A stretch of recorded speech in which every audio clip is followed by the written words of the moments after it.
All right. All right. All right. Good morning, good afternoon, good evening, wherever you are in the world. My name is Bison, aka Bison Trades, over on Twitter.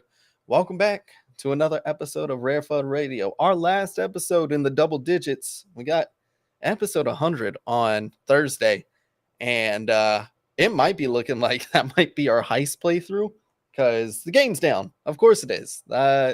Pretty sure the developers hate me on Heist. I don't know what I did to Mattia, but I did something. So I had to go smooth things out with him after the show because I've been getting cucked. I've been getting ambushed. I've been getting captured. People have been stealing all my cocoa. I've been fumbling like crazy. Tangs are useless. I'm convinced of it. But at least my chimps are hitting. Chimps are hitting nice. So, shout out to the OGs of the space. The game is down right now, so we were going to do a playthrough today. We might have to pivot. That's okay. You know us. We could talk about the market all day long. Also, put in 140 contracts, which is the equivalent of 700,000 cocoa. I only got one recruit. One. I saw people with like 5 tickets getting one. You kidding me? I don't know what I did to mess up with the devs. I don't know what I got to do to get back in their good graces, but that's neither here nor there. Let's go ahead and bring on the rest of the crew. Joining me as always, my wonderful co-host, my brother in content, Door, how we living? Yo, what's going on, dog? Every day's a holiday. I can't believe today's episode 99, dog. Like, what? That's a lot of work, dude. They wanted us to save this playthrough, obviously, for episode 100. They're like, exactly. Yeah, we gonna commemorate a heist playthrough on 100. So if the game goes back live in like the next 10 minutes or so, we'll continue on with that. But if not, we'll pivot. We always do. You know how we roll. Born in a bear, we know how to talk at least for 30 minutes on something. So Exactly, dog. Look, bear content has to be the best thing ever because boy, when it comes around to the bull, we're gonna be eating, man. yeah, goodness gracious. That's okay. We are just trials and tribulations now means during a bull, we just gigasend. So that's okay. Let's bring on our other wonderful co-host, Mr. JoeSol. JoeSol, how we living? Oh, we're living wonderfully. Glad to be here with you guys, like always. 99 in the books. Yeah, dog. It's crazy, man. It's Yeah, crazy. dude. I cannot believe we've been out here for over a year now. We've done 99 episodes. This is 99. We'll be at 100 this Thursday. Kind of insanity to me. Kind of insanity. But without further ado, let's jump into the market. Let's see what's going on, what's happening. Head over to sniper.xyz/market-overview. If you want to follow along, we do have 2,200 buyers in the Solana NFT ecosystem. This doesn't really shock me. One of the things that I've noticed going on the timeline is that people are just kind of sitting in positions. If they're in positions, they're not really interested in selling. Why would you sell the Pico bottom? If you really believe in the project, you believe that better days are ahead. And nobody's trading right now. You're trading for peanuts. The only thing that's really pumped over the past week is Heist. But other than that, why trade right now? If you want to trade, there's plenty of meme coins going on. The SPX 69 is the new hot one. Nina, talking about Logan Paul's fiance, that they got some wild meme coins over in ETHland, man. Right now, I can't keep up with the meme game, man. I got like so much work going on. Like keeping up with meme coins is a full-time job, dude. Like I ain't about that lifestyle.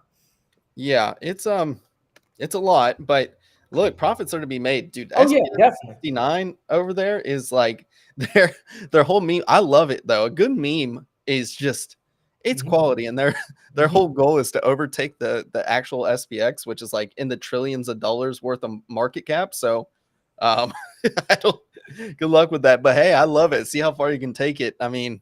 Shit, we shorted Melbourne Capital into the ground with Wall Street bets. What's to say we can't overtake the SPX, weaponized memes are the future, and I'm here for it. But other than that, really it's token trading. If you're going to trade anything, it's tokens. And then NFTs, you buy the ones you have convictions in. These are really good prices to DCA into. But if you don't have like a month plus time horizon on them, I would venture to say like 3 to 6 month time horizon on them. You don't see them lasting that long. Don't buy them. I don't see a whole lot of swing trades or scalps for sure that you can make in NFTs right now. So yeah, just be careful of that. If you guys are, trying to trade NFTs right now, I think you're going to have a bad time. Heading over to tiexo.com, going over to that analytics tab. Let's take a look at the 24-hour volume, which is about 44,000 Solana, 900,000. Shit. This is rough.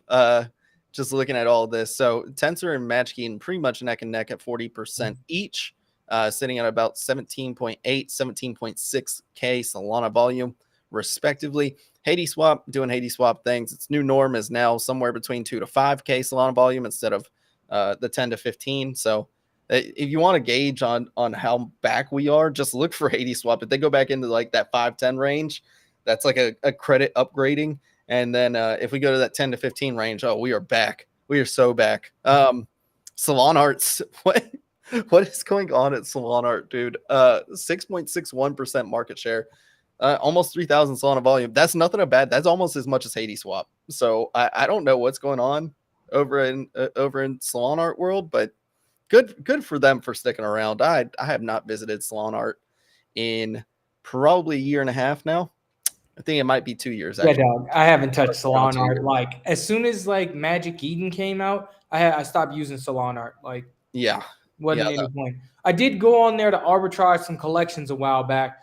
Like when Cyber Samurai had their Tensei upgrade, their SAMs were listed significantly lower on Solana Art. So that was the last time I brought there. Otherwise, I haven't touched it. Yeah, I'm trying to think of the only other time I've ventured outside of like Sniper, Tensor, or Magic Eden was when OK Bears dropped, and I was trying so hard because Soul C let you list them before everybody else did, and I was so close to sniping a 7 Soul Wood Fur Bear and that thing would have pumped to Valhalla, dude. It would have been insane. That run was insane, man. Like, a lot of people don't remember it, but Sol was like at 100, right? And those things ran up immediately after mint, all the way to like 240 or 260 or something. Insane run up.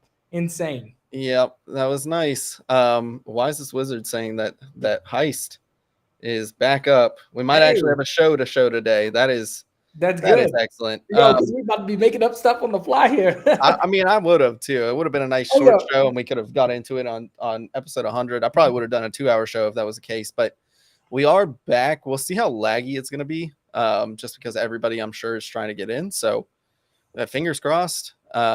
Everything pans out right. I still can't see any locations. My player profile just loaded, so might still have a show today. But without going into Heist just real quick, Joe, we got a question for you. What's a good point to buy a bag of Sol? And it's a question for Joe. Joe was actually just talking about this before we went live. Joe, what's your thesis over here? Yeah, so my thesis right now, spot-wise, is anything under 20.4, I'm going to start adding here down to $14.40.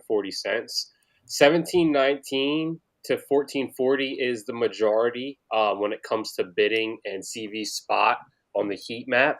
However, there is a trend line coming all the way from our $7 dip, then again our $14 dip, right? And then that intersection is right around $19.30. So to be honest with you, for my macro position and just staking this Sol, under 20.4, because that's the macro volume maximum, anything under that, all the way down to 14.4, I feel like is a good accumulation if you're not looking to speed run profits, right? If you're looking to literally get this Sol, compound at 7 to 12% APY, and wait for the inevitable bull swing, and you're not getting shaken out there. But yeah, I think there's a drawdown possibility all the way to like $14.40. So anything under 20.4, I will be DCA. I think so as well. I mean, just looking at the chart real quick, I'm not going to pull it up, but we'll just talk through some levels I was looking at. It just looks like BTC was showing relative weakness, right? Like I didn't think there was any way that BTC was going to hold 26.7. And when you look at that, you're like, okay, well, Papa Bitcoin moves the market, right? So Papa Bitcoin's moving the market, then we going to go down. And to me, that's just a no-brainer. I think we could hit 18, 17, like you were saying. I don't think that's out of the realm of possibilities. And then I'm gonna have bids set all the way down from 1562 to 11.8.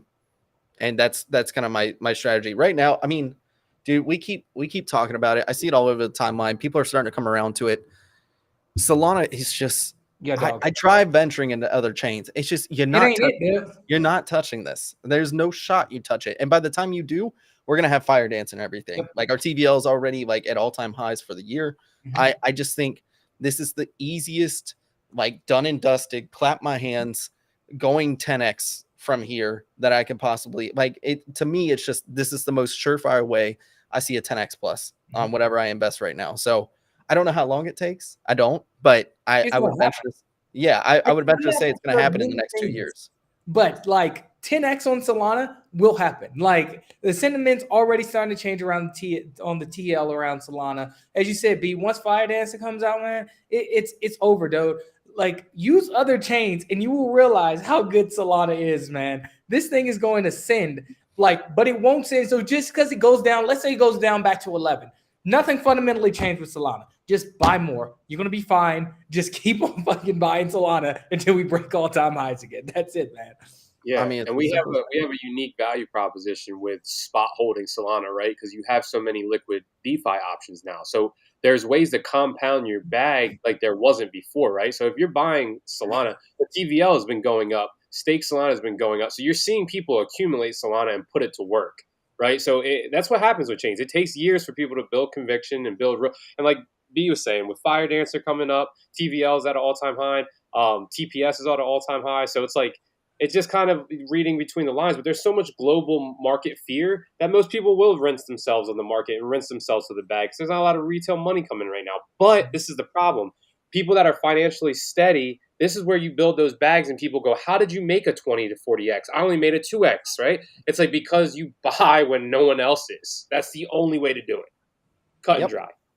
Easy peasy. I mean, to me, it's just, it is, like Dorian says, it's easy clap. I mean, it's nothing new to it. And I don't see anything competing with it on the scalability side. I mean, you can make your arguments about liquidity and everything like that. Side chains of the future, L2s of the future. I just personally don't think so. So, dude, I agree with you, B. It's just like people think retail's not going to ape into ETH. I think we saw this during the last cycle. Like, yes, people will use ETH. I don't think ETH is going anywhere. But if you're looking and like people are forecasting like this next bull run is really going to be led by institutional investors. I don't see institutions using ETH because ETH costs too much to do a damn transaction on, dog. You can't scale on a chain if transactions are taking more than a cent, dude. And if they're taking several minutes to process, like it's ridiculous. On Solana, it changed my life when I was able to send money from one wallet to another. And by that time I clicked over to the other wallet, it was there. Yeah. I mean, that's, I mean, that was XRP's value prop to banks and stuff, right? Was like how fast and quick it was. And, it was using Swift and we had technology behind it that just completely outweighed, Bitcoin's store value proposition was infinitely better than XRP, but XRP had kind of the payment and settlement layer. Like that was what its value prop was. I just don't see that like not happening again once we kind of shake out all the VC money, because that's still the stain that kind of, robs us of mass adoption is you have so many of the other crypto native people just shitting on us for being a VC chain, right? VC chain. It's gone down, I saw somebody in Ansem's comments today where they're like, he's talking about how Solana hasn't gone down for 6 months. And somebody was still complaining. He's like, oh, well, just because it doesn't happen for 6 months doesn't mean it won't happen again. Like it happened so many times, like it's bound to happen again. I'm like, dude, ETH, Polygon, ARB, every one of these other chains has gone down more frequently in a shorter amount of time in the past 6 months than we have. Like that's not FUD, that's a fact. And so if you're gonna come at us with that stuff, like you are more than welcome to think L2s are going to change the world, ETH's going to change the world and everything. I respect that opinion. You go for it. You tell me how, I'll hear you out. But if you're going to come at us with an ad hominem on like what Solana's done, when it factually is just not, that's not how it works. I'm going to give it right back, dude. I'm going to give it right back. Dude, like I mean, obviously being an OMB exposes you to, people who are bullish on other chains.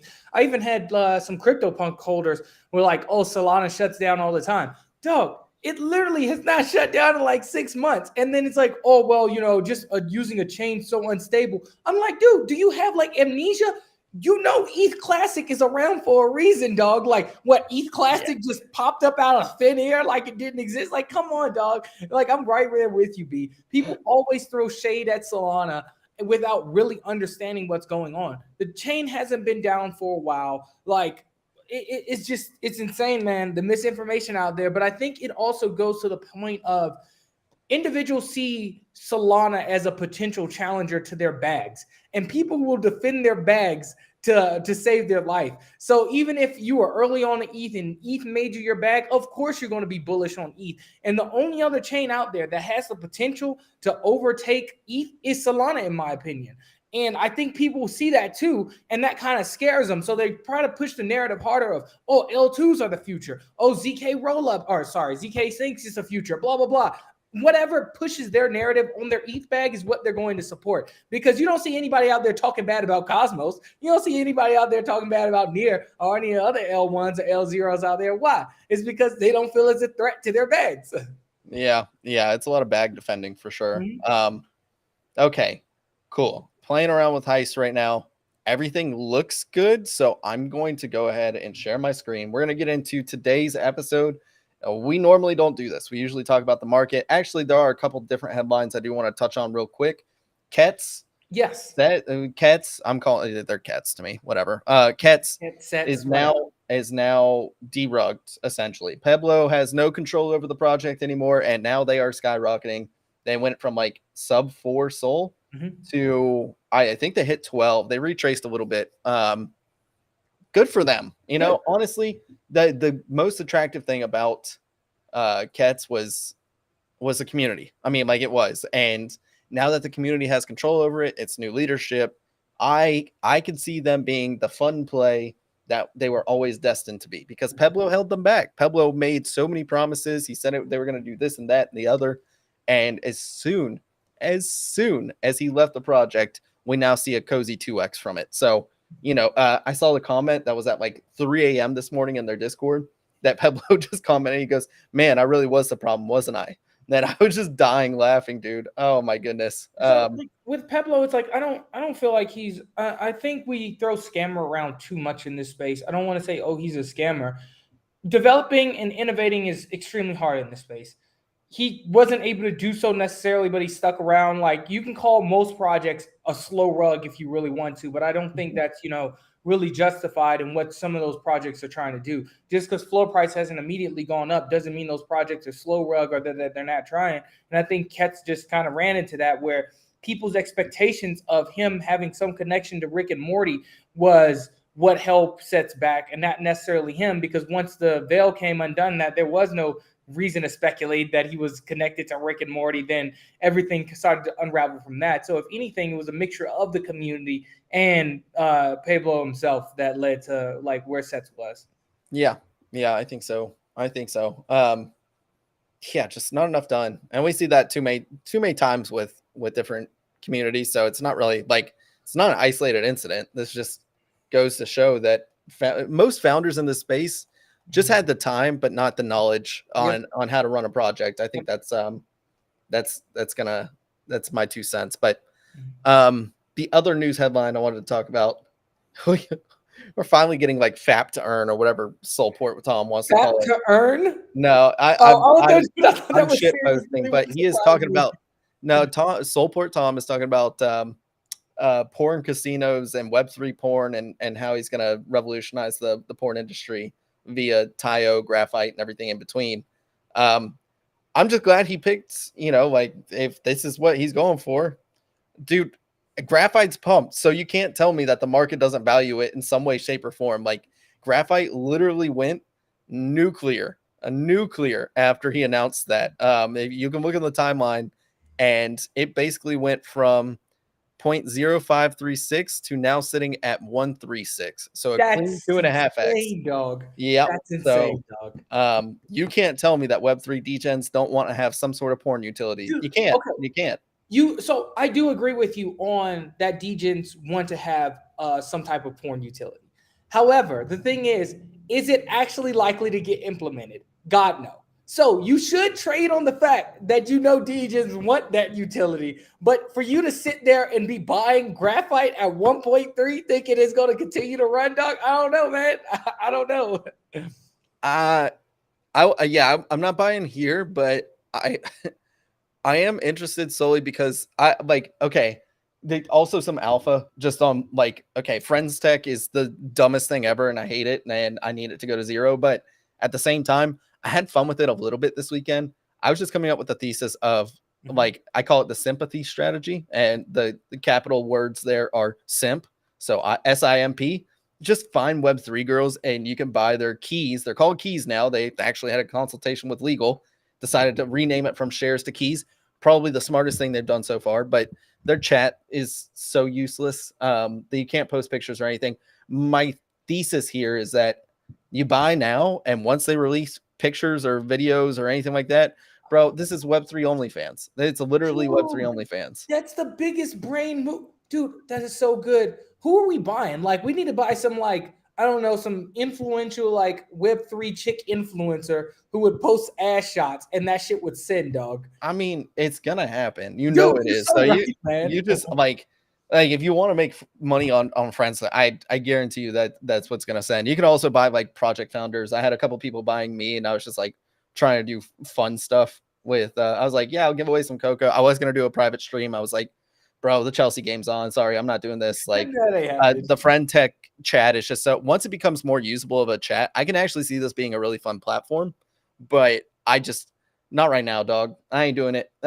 We'll get around to it again. So thank you for all my early supporters. Yeah. But it is a really interesting concept. I just think it would have been way better built over on Solana. It's just these shares, you wouldn't have been able to make nearly as much money. What chain is it on? It's on Base. So it's a Coinbase. Okay. It's on Base's layer 2 or whatever. Base has a layer 2 already? I thought Base was a layer 2. Yeah, that's what I'm saying. It's on the Base layer 2, which Okay, got it. Yeah. Base is a layer 2, but I don't know. Like it wasn't terrible. It's just like clearly they were not ready for all the demand that they had for the product. So definitely something to look. I don't know what utility is going to come from it, but you could see some really fun stuff with it. So I'm just keeping my eye on it. I'd log into the app like maybe once a day just to check and see if there's new features or anything like that. But I wouldn't ignore Friends Tech. I wouldn't do it. Plus, there's an airdrop apparently coming. So yeah, I'm gonna farm that because why not? Everybody else is doing it. So maybe like I don't know if you have time this episode, but next episode, could you like give a quick overview of Friends Tech? Because I haven't even downloaded it. I haven't even used it. So if it survives for our 100 episode, I will give a quick rundown on it. I wish it was available on PC too. That would have been, it would have just been much nicer, but I'm glad it's available on. How you had to download the app was also like super funky. And the last bit of alpha I'll give, if you are in Friends Tech, please immediately, after you get permission for all their Twitter, access or whatever, go and revoke the provisions right now or permissions right now. That's the first thing I did. If you guys didn't learn anything from Boshy's greed experiment, where he literally just like jumped on there, everybody was like shitcoin obsessed, and they're like, "Oh yeah, pre-sale, oh, blah blah blah blah." I just gotta get permissions to my Twitter, and he literally mass posted on everybody's like account that signed up for it. It's like, I learned a lesson in greed. Don't succumb to it. Don't just link my stuff to stupid shit. Like, the same thing goes for Friends Tech. So like, please go revoke those permissions right now. But I digress. I think we do have enough time. I think we have enough time to jump into this heist walkthrough real quick. For anybody that's new, if you guys don't know what heist is, one, I am the CMO of it. So yes, I do have financial ties to it. Please, just full disclaimer, do your own research. My time horizon's not yours. But Heist just dropped to season 2. A lot of people are wondering, what the hell do I do here? How do I get into it? There's a whole lot of new features. I'm overwhelmed. I'm here to demystify it for you. We are here to demystify it for you. So we're going to jump over to the game real quick. If you want to follow along, just go to theheist.game is our URL. So theheist.game for anybody listening or watching or wants to follow along. You don't have to have an NFT to go visit the site. All you need to do is connect to your wallet. And I'll show you what you can do over there even without an NFT. So let's go ahead and share the heist. So when you first log in, this is going to be what you see. You're actually going to see a blank over here in this top left. You can set up your profile just by going over here. You can hit this little pencil button. You can actually edit your name in game. You can add your socials, your Discord, all that good stuff. And then you get some fun stats that pop up here. Again, it's probably going to be a little slow just because we just took it back online. So just be aware of that. But yeah, you can already see I already have the number 34 chimp. Let's go. Pumped about that. You can see all your top rated robbers right here. You can add in your NFTs that you're happy for. I just added some fun ones. I love my Wolf Capital, my Scum one, my Spectral Sheriff, of course, and then my Outcast piece is legendary. So yeah, just a quick profile. You can go ahead and set it up over here. You don't have to have any NFTs. It's great. And then from here, we kind of get to go into the nitty gritty of the rest of the map. So if you guys don't have any, you can go buy some orangutans, buy some chimps. Don't buy a gorilla just yet until you actually explore the game. That would be my first bit of alpha, is go check out the game before you make that kind of commitment. Gorillas are sitting at like over 105, I think, right now. So yeah, I wouldn't be buying at those prices right now. You want to know the game, man. I mean, look, personally, I like playing the game too, but if you're more passive, you can always go for the gorilla. I really enjoy the gameplay of tangs and chimps. So I am mostly in tangs and chimps. I have my one gorilla just cause, and I also got him early. So I've had him for forever. But I digress. Once you get an NFT, you actually should get a prompt right here that would pop up. I wish I had waited because I just won one from recruitment, but you get a prompt. If you don't see that prompt, you can actually go to NFT management, and then it'll be what's in your wallet. So the wallet you connected versus what's in game. you can actually click on the NFTs you want to bring into the game. And then you can see over here, most of the ones that are actively on missions, whether that's heists, robberies, or anything in between, that are still staked, I can't actually transfer those out. They're on these trips. So you can transfer them out when they're not, like this guy who had just won from recruitment. So I can take them out of the game. Takes about, 5 seconds on a normal day, most likely. I hope I didn't just like cuck myself though, because I'm trying to take it out during high traffic time. So yeah, that was really smart on my part. And just like that, he's now in my wallet. So you can go quickly in and out of the game. Cost almost nothing to do that because we're built on Solana. So yeah, probably pop up with a thing over here as well. That's how you get NFTs in the game. So very first thing you want to do, set up your profile, go import your NFTs. If you don't have any NFTs, that's okay. We can show you what we can do. And I don't need this guy just yet. So when you come over here, you're going to see everything. If you guys have any questions, please feel free to enter them into the chat. I will answer them as I can. You're going to see a lot, right? You can scroll around this map. This map is huge. We currently have 4 heist locations, 3 robbery locations, police station, the HQs, and then a couple of other features we haven't dropped just yet. We're just teasing them right now, which includes Rump's residence as well as contested zone. You're going to get overwhelmed. You're going to wonder, what the hell do I do? Well, that's a really good question. Let's go ahead and check everything out. So first thing you can do is go to Hub. Hub is where we can actually check out what's going on in the game just at a glance. So usually this all pops up. You can see I just won a recruitment and that the next recruitment is going on right here. So the very first thing you can do if you don't have an NFT is actually go in here, hit this Peel City recruit. You can recruit as much as you want. Coco is the currency in game. If you do buy Coco, you do have to import the currency into the game itself. So if I was trying to deposit some, I can go ahead, click that deposit. You have Nana and Coco options, and then just deposit whatever's in your wallet. So then it shows up in game. If it doesn't, go ahead and refresh your tab. And then you can go ahead and get started in recruitments. Recruitments are awesome. This is our very cheap way of getting involved in the game, or expensive if you're like me and just get terrible, terrible raffle luck.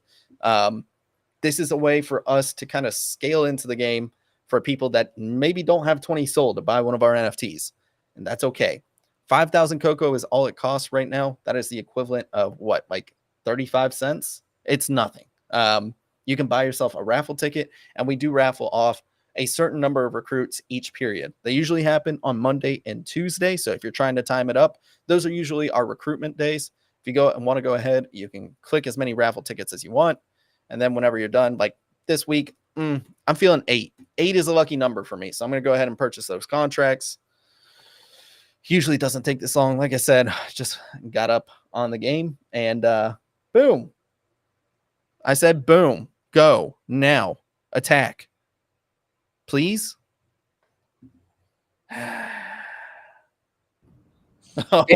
He's acting up. Yep.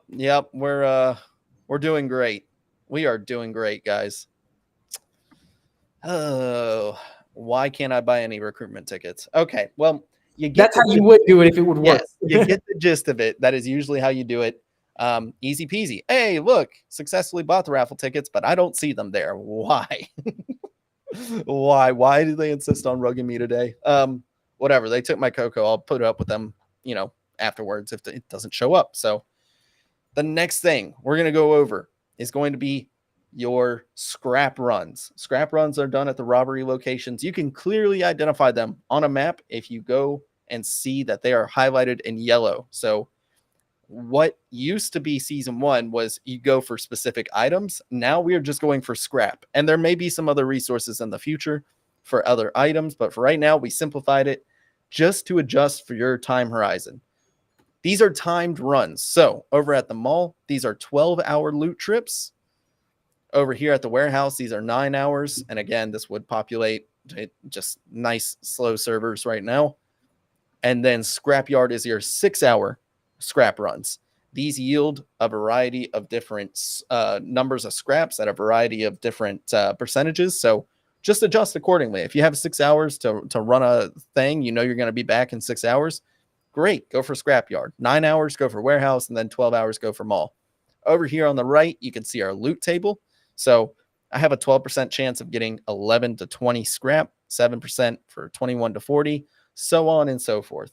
You obviously want to hit this. That's why it's a low percentage chance, because the more scrap you get, the more you get to craft. And you can see this adjusts as time goes on. So the longer you're in a place, the higher the chances of getting some of these bigger hits and whatnot. So that is scrap running in a nutshell. What scrap allows you to do is actually start crafting some stuff over at the black market. And again, we'll just wait for some of this to load.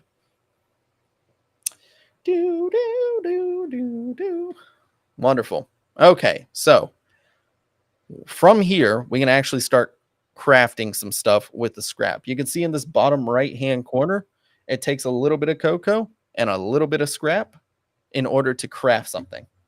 Sorry, my God. Joe changed his avatar to Ronald Rump. I love it. Anyways, yeah, you can craft over here in this bottom right. So it costs 3,000 cocoa and 70 scrap to craft one of these briefcases. And you can see they're separated by chimp and orangutan. So if you're trying to craft something for orangutan, stay on this right side. Chimps, stay on this left side, right? We have equivalents for both of them. When I go to craft, and I'll go ahead and show you right now, I am actually trying to get more sledgehammers. So when I go to craft, I can craft as many as I want. Let's go ahead and craft 2 just so you can see what that looks like. And then it'll show me my cost. So the number of scrap and the number of cocoa I need in order to craft this. When I hit exchange, it's going to ask me if I really want to. Am I sure? Okay, let's go ahead and confirm this. Probably take another little bit to load. And then what it's going to do is it's going to roll on rarity and number of stats on this. Please. Now. Go. Attack. It's taking a second as always, dog. Goodness gracious. Probably should have waited till Thursday. Whatever. Yep, there it is. Yeah, I'm not going to try it again. But it's all good because I think everybody gets the point of clicking the button. So they're struggling with that I don't know what to say. Yeah. We'll see if this wants to load too, but you can kind of see what the items look like. So now I have items. If you want to, you can go over to the vault and start upgrading your chimps, tangs, or gorillas. You can see I think all of my chimps are upgraded now. So I'm still working on my tangs right here. Obviously, that's why they are useless. This one I just got from recruitment is completely de-skilled, has nothing attached to it, no items, no nothing. This is where I would go in order to upgrade. I'm so scared to hit any button right now. Okay, it works. So the cool thing about upgrading in season 2 is that one, you can, just go ahead and type, I need to get to level 60. So let's type that in. You can see it costs 100,000 cocoa in order to get to level 60. That is a whole lot.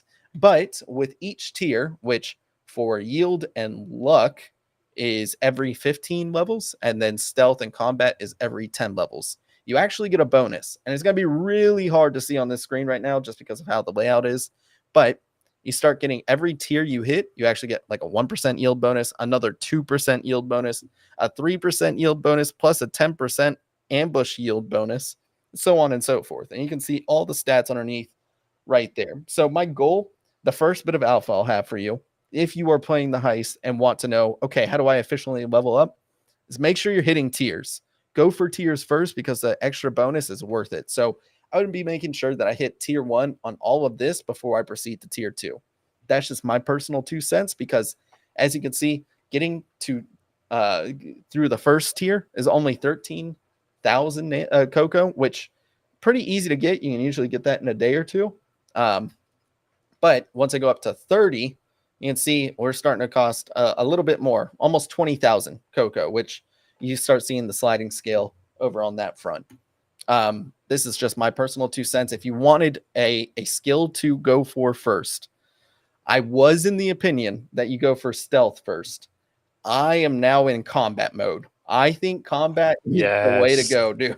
I'm just saying right now. Can you explain to people why? Because everyone's like, I see a lot of people going, I'm fumbling way more than season 1, or I'm not accruing as much as I was season 1. Can you kind of lay that out, like with how much cocoa's getting emitted per hour, per, kind of give people the lowdown. Because I see that kind of as a running stream, and I want people to realize kind of like why that's happening and why is it more competitive this season. Absolutely.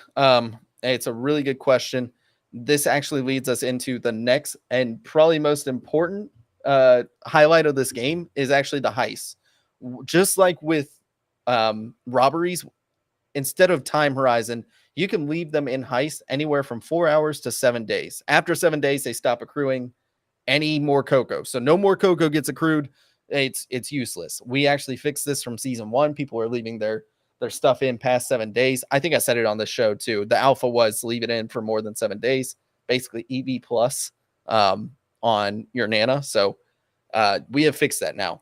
Basically, you want to leave them in anywhere from 4 hours to 7 days.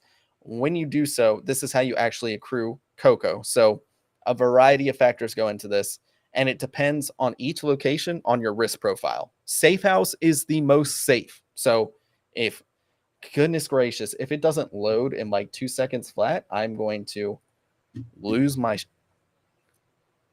Go ahead. Keep loaded. Thank you. Okay, cool. I have the same problem when the restream is up for some reason with the heist. I don't know. I think it's just pulling too much from my computer. Yeah. So it's definitely restream on top of the fact that I have YouTube pulled up and Heist just came online again. But we have 4 different risk profiles. There's actually going to be 5 come Rump's residence and everything. We have low risk.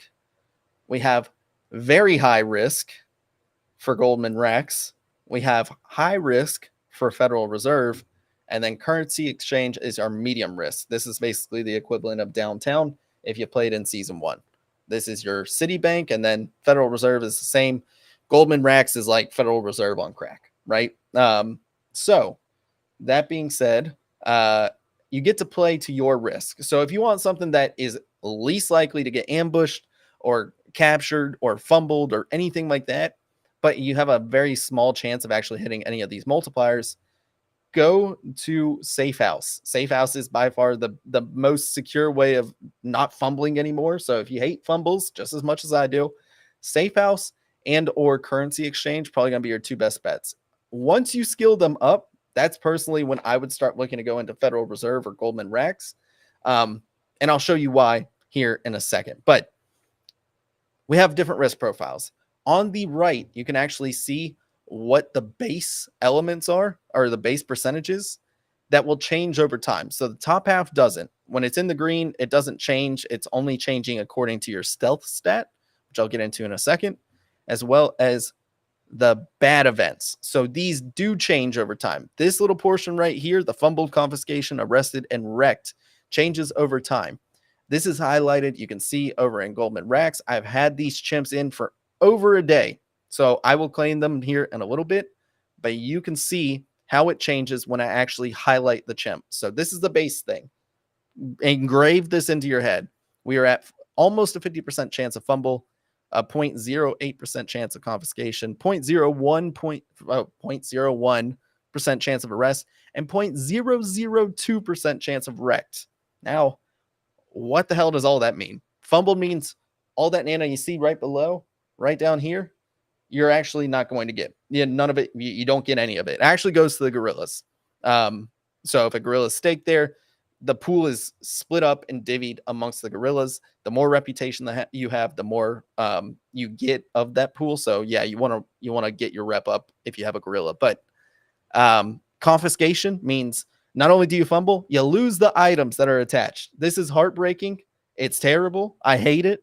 I get all of my best items confiscated. It does feel like this season, though, I'm getting confiscated less. And also, I'm not getting targeted because I was feeling hyper targeted season 1. I don't know what it was, but anytime I equipped a nice item on my chimps, they were gone. They were almost always gone within like 3 days. So, yeah, that felt bad. Arrested is basically confiscation, but you get thrown in jail and you had to pay 500 cocoa in order to get released. And then wrecked. Now, wrecked only happens at Federal Reserve or Goldman Racks. If you don't want this chance, even though it's a very, very small chance, it could still happen, then don't go here. But Goldman Racks and Federal Reserve have wrecked. What is wrecked? That is a chance of actually burning your NFT. You don't get to use it anymore. It's done. It's dusted. It's dead. So if you don't feel like losing 20 SOL because you're not as degen as I am, don't go here.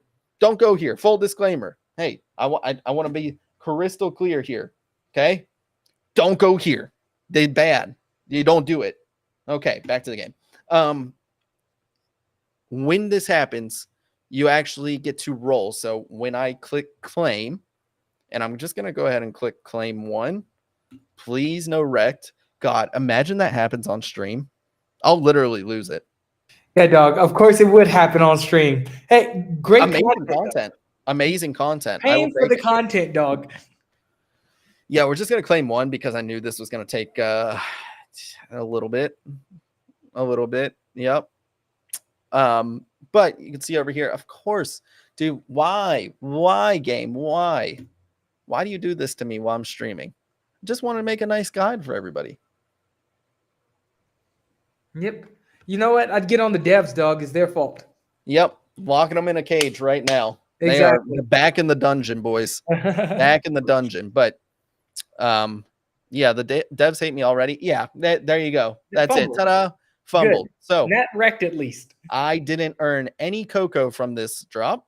In fact, it went to the gorillas. So this is bad. You have a high chance of fumbling here and any of the high risk. The lower the risk goes, the less you fumble. But as you can see, as I scroll over, what happens to the change in percentages is it actually goes from fumbled and starts going towards those worse events. So the confiscation, the arrested, and wrecks are now higher, and the fumbled chance is lower.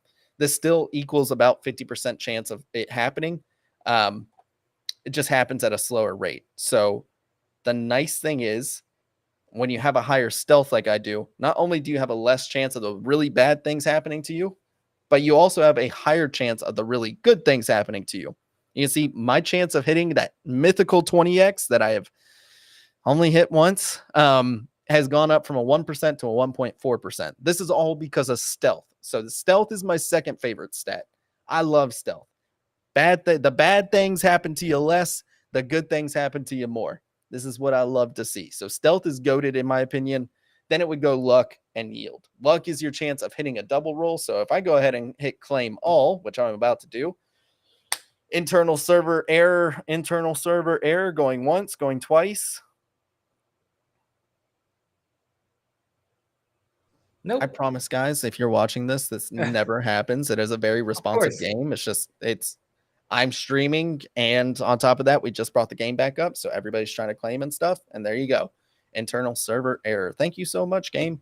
We'll just click it again because it seems like a double flick. It's the right way to go. We'll see if I get a luck roll, but luck essentially doubles whatever good yield you got. So if I hit a 10x and I luck roll, it happens to hit that luck, then I actually get a second 10x from that same chimp. Luck is very overpowered if you combine it with stealth. And I swear this game is going to be the death of me. I'm just trying to make some content, boys. Just trying to make some content. I hate it here. Yeah, dog, you're not the only one, man. Yep. This is rough. Sorry for everybody watching on YouTube. You know what? Everything's not perfect, but overall, the explanations are point on. Yeah. So we'll see. Oh my gosh, it's not going to let me do this. I'm so absolutely roasting them. Okay, cool. Back at it. Pretend like it happened. All right. So luck roll basically means I get 2 of the same results from one chimp. And then yield actually increases that base yield. You don't see it here, so you don't see any difference in the base. But when you actually go to claim it, you can actually see the difference. So those are the explanations of all the stats. And both chimps and orangutans share those same stats. So make sure you're crafting accordingly. If you go over to the black market, you can actually see what stat each of these items boost up. So you can go over to black market, do this, that, and the other, and you can see if it loads. Oh my gosh, this is miserable. What stat it boosts. So, briefcases yield, AK-47's combat, Dynamite's luck, so on and so forth. And then these two bottom ones are actually the most unique ones that we added to this game. They have a combination. So a combination of both stats. So luck and stealth, and then yield and combat. So really fun items we added in. If you wanted to have the most well-rounded chimps and tangs, you would craft these two bottom ones and then equip those. You can only equip 2 items, by the way. They cannot be the same item. So, yeah, plan accordingly. Okay, the last thing I'll say about Heist. The most fun thing we actually implemented with... I don't want to go... Wait. Wrong place. The most fun thing we actually implemented in this game in Season 2 so far is ambush and captured. Ambush and captured are so much fun and so frustrating all at the same time. This is miserable. Ambush means that you actually get ambushed. You lose all of your cocoa that you gained. And what the fun part about this is that you still roll on it. So I could hit a 10x, but if I roll for ambush or captured, and I do get ambushed or captured, that 10x goes to the opposing faction. So if you're on tangs, it goes to a randomly selected chimp on the other side, of course, adjusted for your combat. And if I'm a chimp, it goes to the tangs, vice versa, right? This is so much fun. And you can kind of see over in this top right-hand corner, it will take a little bit to load, but you can see the notifications of who you've ambushed and captured and who's paid the ransom and everything like that. You can see I had a 13,000 Cocoa lick just 7 hours ago from the biggest wallet on Heist, Mr. Forwrath himself. That felt good. That felt really good. Now, the difference between ambushed and captured is that they are captured for 24 hours, just like the police station. And in order to unlock them, they either have to wait 24 hours or pay 500 Cocoa, and it goes to you. So if you captured them, you get the 500 Cocoa. This is why I'm saying combat to me is broken. You let everybody else farm your stuff. You go ahead and just slap your chimps into one location, wait for the tangs to claim, and then you just take all their dividends, right? You can knock that combat style up. Then you're griefing everybody. It's awesome. At the same time, if you don't have your combat up, there is a good chance you are losing all of that sweet, sweet cocoa that you just farmed. It is not fun. It is fun at the same time. It is incredible, and heists are going according to plan. So definitely my favorite feature that we've added so far in Season 2. Last bit of things that I will go over. We do have daily rewards login. So, the longer you've been logging in, you just check back daily. Go ahead and claim these tickets. They do go for a a lottery that we roll. This is going to happen infrequently. So just make sure you're saving your tickets. Make sure you're stacking up, because we do drop some incredible items in here like Goon Juice. We have cosmetics. So you can see I can go to the cosmetics store. We usually have a raffles on Wednesday and Thursday. They will be happening mostly in Nana, but sometimes in Cocoa as well. So keep an eye out for it. Happen just like recruitment. So very raffle-esque mechanic.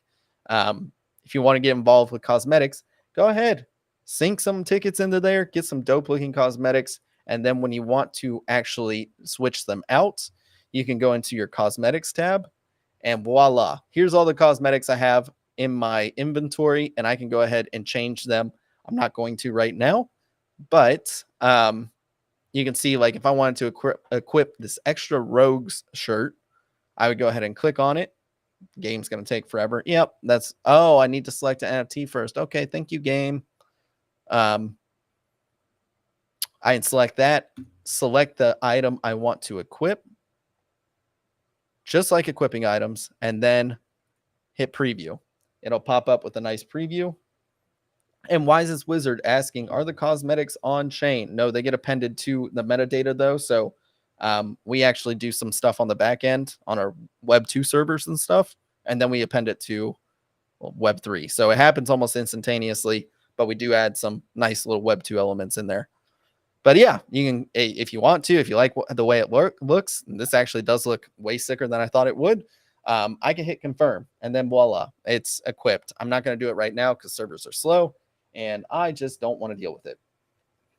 And I think that's pretty much it. Did I miss anything, guys? I feel like it did. There's so much to this game that's going to come, but you did an amazing job covering over everything. I think this is a pretty comprehensive guide if anybody's looking to get into Heist, I do want to ask real quick, if I was brand new starting out and I had enough money for a chimp or an orangutan, which one should I get? Chimp or orangutan, whatever's cheaper. Yeah. Yep. And check the market too, right? To like make sure people might floor some stats that are already built, or floor chimps with items or tangs with items already. So check the in-game market before you go and just buy one off a Tensor or wherever. The only problem with that is that the market's not happening right now. So it's just, of course, because we have two separate collections, and I'm trying to get them to merge all three. Gotcha. Yeah. That makes sense. So that makes sense. Yeah, we're still working through the APIs. But yes, you are absolutely right, Joe. This is where you would go to see all the in-game stats and any items that are equipped. And this is the best place to check. If it's not up, then I would just buy the floor one, especially for newcomers. Like, to me, the sense of pride and reward I get for actually leveling up something I started out with 0. I liked grinding in World of Warcraft, but that's just me. That's just my play style. So same here, dog. Yeah, I like the whole leveling up process and all that good stuff. So yeah, that's where you would go. Joe's absolutely right. Go check that market out first before you go over to Tensor, Sniper, Magic Eden, wherever you're buying from. But yeah, I would just go with the cheapest one. Do not buy a gorilla right off the rip, unless you have buku dollars and you're just looking to blow, fat stacks on something. Play the game first. I think playing the game helps you understand the mechanics better and helps you strategize better, just from personal experience. So yeah, I would do that. I would focus on those two first. What other questions do you have for me, Dor? I think that's pretty much it. Oh yes, another one. It's okay, say I don't have enough money for a chimp or orangutan, but I still wanted exposure to the heist. Would you suggest entering into raffles or just DCing into Coco or Nana? Yeah, that's a great question. So personally speaking, I am looking at Nana over Coco, but I also have a longer time horizon than most. So I'm going in with the thought process of actually staying in the trade longer, and I also know that cool things are coming up with Nana. Also, it's just basic economics. It's not emitting at all anymore, and it will only be used and deflated in the future. So therefore, there's only going to be selling pressure or burning pressure over time. So to me, that's the most obvious play. I think Coco is going to have its day short to medium term, just because it's so needed. It's not emitted nearly as much as people think. That was the other question Joe was asking, as far as why it feels like there's just zero Coco and nobody can get as much Coco as they want. But Coco's needed immediately. If you want to skill up right now, if you want to enter into these recruitments or anything in between, Coco's our base currency for season 2. So you want a more short-term pumpy play, or you want exposure that way, you want to get into recruitments, then Coco's the currency for you. Yeah, B, I think that's good, dog. I think you killed it, dude. Kudos out for you to taking time to explain not only to our audience but whoever's watching this in the future about how to play the Heist season 2. Yeah. And the last thing I'll say too, because I know Joe was asking about it earlier, is why this season Coco did way better than Nana did at first. And, that's pretty simple tokenomics. We actually, if you look at the tokenomics behind Nana, there was 1 billion Nana that was ever going to be created. And for season 2 of the Heist, we actually have 50 billion Coco. So it's an order of magnitude that's 50 times higher than what we had for Nana. If you look at the hourly emissions, though, on each of these locations, if I go ahead and click on Federal Reserve, they all have the same amount per location. This is why tokenomics work out so well with Heist, is because it's based on location and there's a set amount. So the more chimps that are in an area, or tangs or anything, the more NFTs that are in an area, the more the higher the denominator is, which means the less base emission you're getting. So it's set. You're just trying to find out where the least amount of people are for your risk profile. Also on top of this, you can see that Coco hourly is about 10 times higher at 667,000 Coco per hour per location. That's only 10 times higher than what was in the locations in season 1. If it's 50, if it's an order of magnitude that's 50 times higher than what we had for Nana, we're emitting it way less over here. And it feels like you are just fumbling all the time. You're getting ambushed and everything. We have more EV negative for you stats. This makes it feel like you actually have to upgrade your tangs and chimps.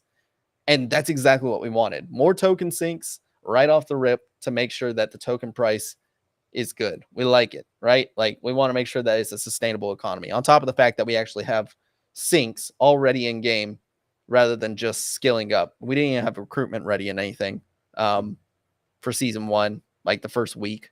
So everything feels a lot better. We learned a lot from season 1. We learned a lot from remnants and everything in between. And tokenomics are playing out beautifully. You love to see it. But I think that's about it. I know Joe's having some connection issues. I don't know if he's over here. Joe, you have any other questions for me? No, not that I can think of. I think you hit everything pretty well. You hit the vault, you hit upgrades, you hit risk management and strategy, importing and outporting, cosmetics, and then the breakdown of emitting Nana and Coco and how, and why and where and how. I think you did a great job, B, for what we're dealing with today with traffic and everything with the site. So. Yeah, absolutely. Yeah. Again, normally, guys, if you're watching this or rewatching it, the site usually runs buttery smooth. It's just, speculation here. Speculation, B. Obviously, I know you're on the team, so you got to, tread waters where you can, and you don't have to answer any of this. But is there any speculation about Ronald Rump's place and or the kind of cave that's emitting some extraterrestrial light out of that thing? And or land deeds. I know those are kind of 3 big speculators right now. Is there anything you want to touch on or speculate with us as some degens here, or are we just going to let that fly? I think that about does it for this show, this episode of RareFUD Radio. Thank you guys so much for tuning in. We will be back on Thursday for our 100th episode. Thank you guys so much for tuning in. Joe, I'm going to leave that up for speculation, but seriously, we do love you guys. I do have to jump on another space. I have been hammering away at spaces. I am 3 minutes late for it, but yeah, you really are. You've been on a tear, B, a tear. My job. I just got to talk about the game. So that about does it for us on today's episode of RareFUD Radio. This was just a one-off. We had a lot of people asking us how to play the heist and everything like that. If you guys want to point them this direction, we would love nothing more. If you are listening on podcasts, I'm sorry. This is probably going to be one of the hardest episodes to listen to just because it's so visually inclining. But we do appreciate you listening on podcasts. We are on Apple Podcasts, Spotify. Every Tuesday, Thursday, 2 p.m. Eastern Standard Time is when we stream. Make sure to leave a subscribe, add a review over on our podcast and everything in between. We do appreciate it. It does help support the show. So without further ado, thank you guys so much for watching. We will be back for our 100th episode. 100th episode on Thursday. And we appreciate the shit out of you guys. Thank you guys so much for watching. We'll see you on the next episode of RareFUD Radio.